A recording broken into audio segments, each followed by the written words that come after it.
Selamat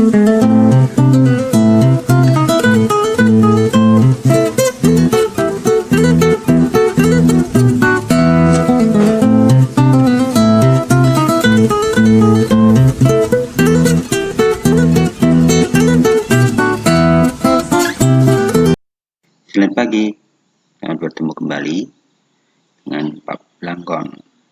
Pada pertemuan kali ini kita akan membahas tentang kerjasama ASEAN.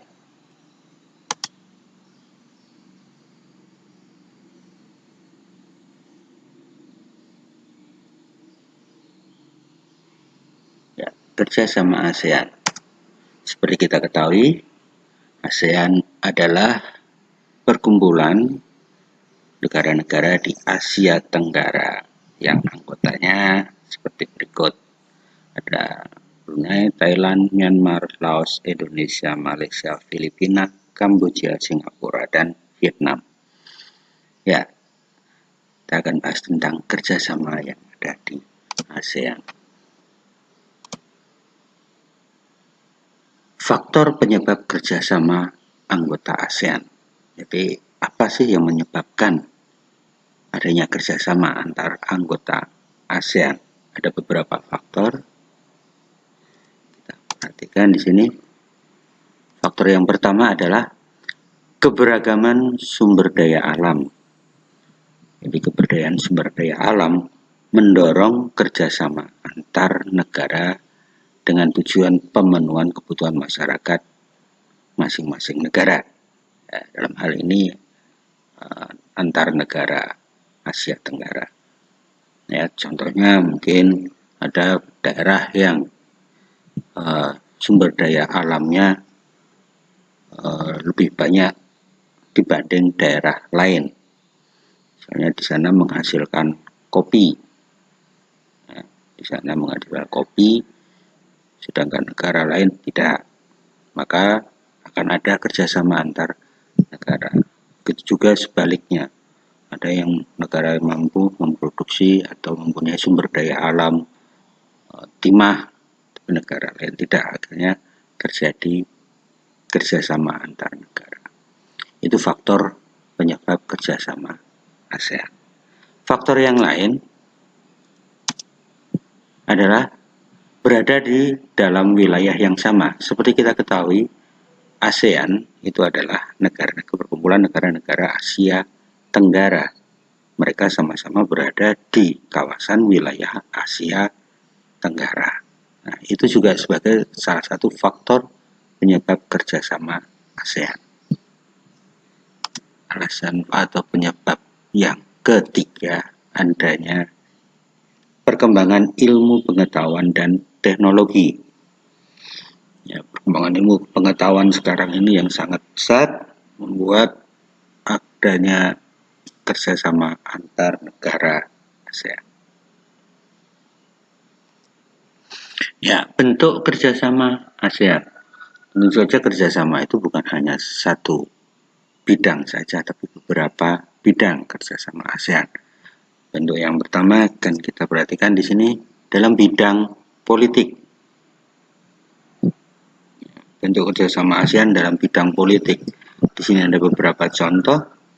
ADMM, Asian Defense Minister Meeting, artinya pertemuan menteri-menteri pertahanan ASEAN. Ya. Jadi di sini para menteri pertahanan ASEAN mempunyai sebuah kelompok atau pertemuan yang membahas tentang situasi politik di negaranya masing-masing dan di wilayah ASEAN. Berikutnya ada delegasi duta dan konsulat. Duta dan konsulat itu dilantik oleh presiden untuk ditempatkan di negara tugasnya masing-masing. Contoh, presiden mengangkat duta besar Indonesia di Malaysia. Artinya duta besar tersebut akan berada di negara Malaysia mewakili negara Indonesia di sana. Ya, kemudian adanya perjanjian ekstradisi. Ekstradisi itu adalah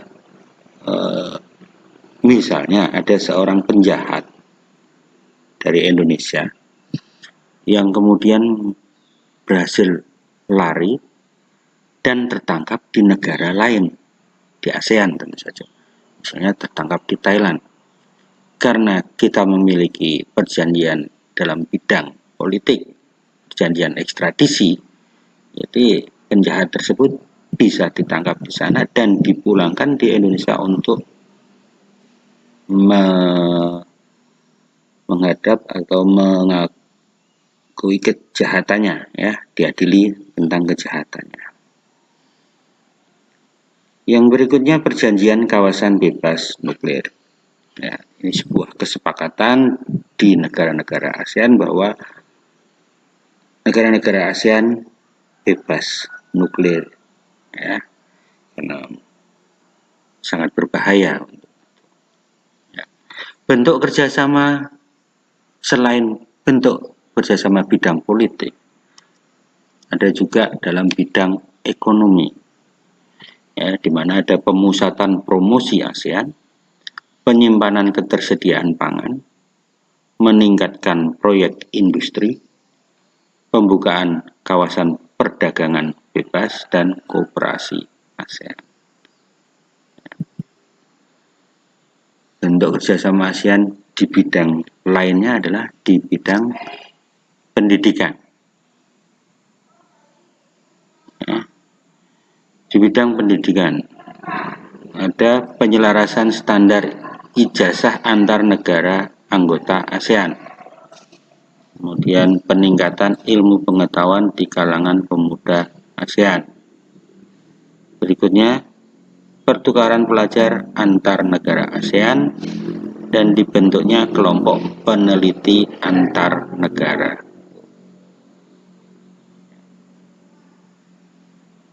Itu di bidang pendidikan. Bidang yang lain, bidang sosial budaya.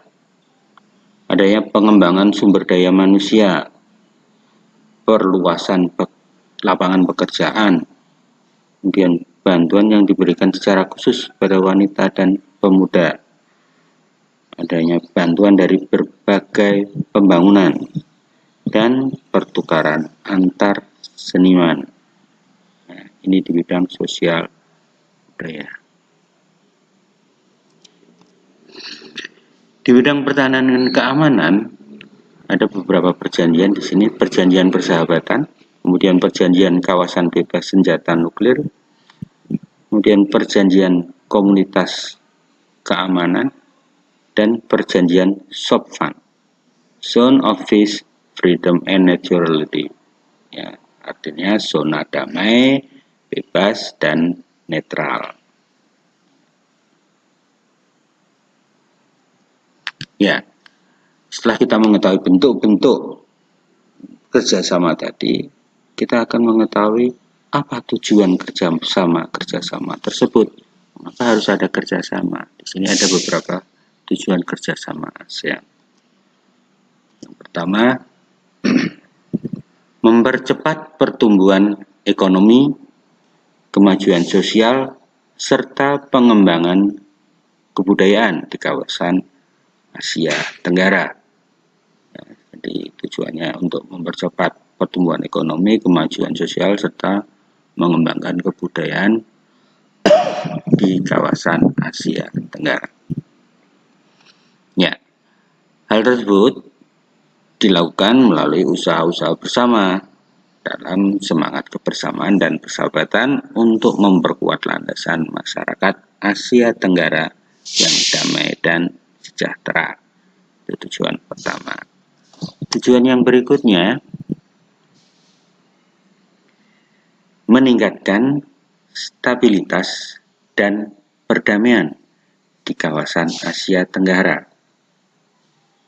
Meningkatkan stabilitas dan perdamaian di kawasan Asia Tenggara.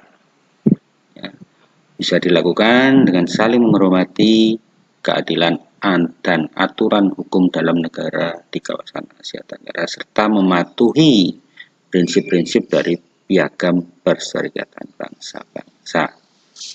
Ya, ini tujuan yang kedua. Yang ketiga tujuannya adalah meningkatkan kerjasama yang aktif dan saling membantu di antara negara-negara anggota dalam memecahkan masalah-masalah yang berkaitan dengan kepentingan bersama di bidang ekonomi, sosial budaya, teknik, ilmu pengetahuan, dan administrasi. Tujuan yang berikutnya adalah saling membantu di bidang sarana-sarana pelatihan dan penelitian dalam bidang pendidikan, kesehatan, teknik, dan administrasi.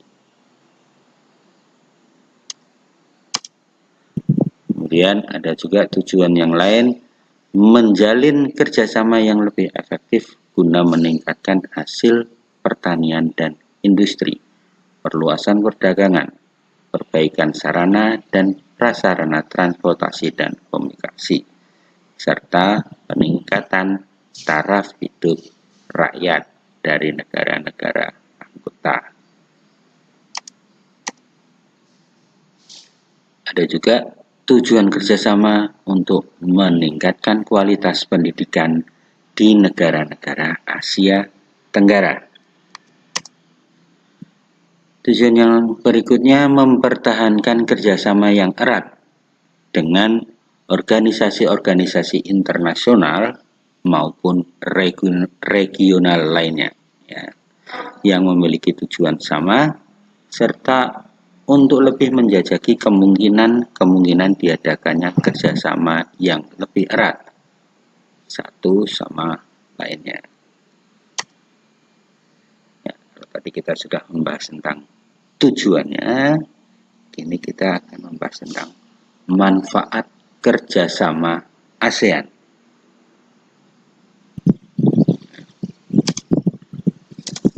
Ya, manfaat kerjasama ASEAN. Yang pertama, menumbuhkan rasa saling memiliki dan toleransi antar negara anggota. Yang kedua, semakin dikenalnya budaya Indonesia oleh negara-negara ASEAN lainnya.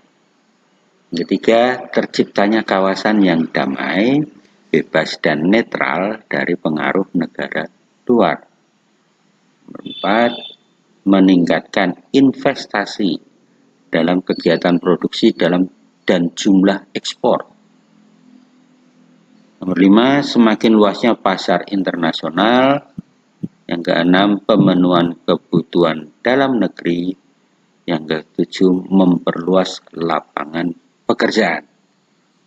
Yang kedelapan, meratanya perkembangan penguasaan ilmu pengetahuan dan teknologi di ASEAN. Ya, kita sudah membahas tentang kerjasama ASEAN, mulai dari faktor penyebabnya, kemudian bentuk-bentuk kerjasamanya, tujuannya, dan manfaatnya. Ya, kita akhiri pertemuan kali ini. Selamat pagi.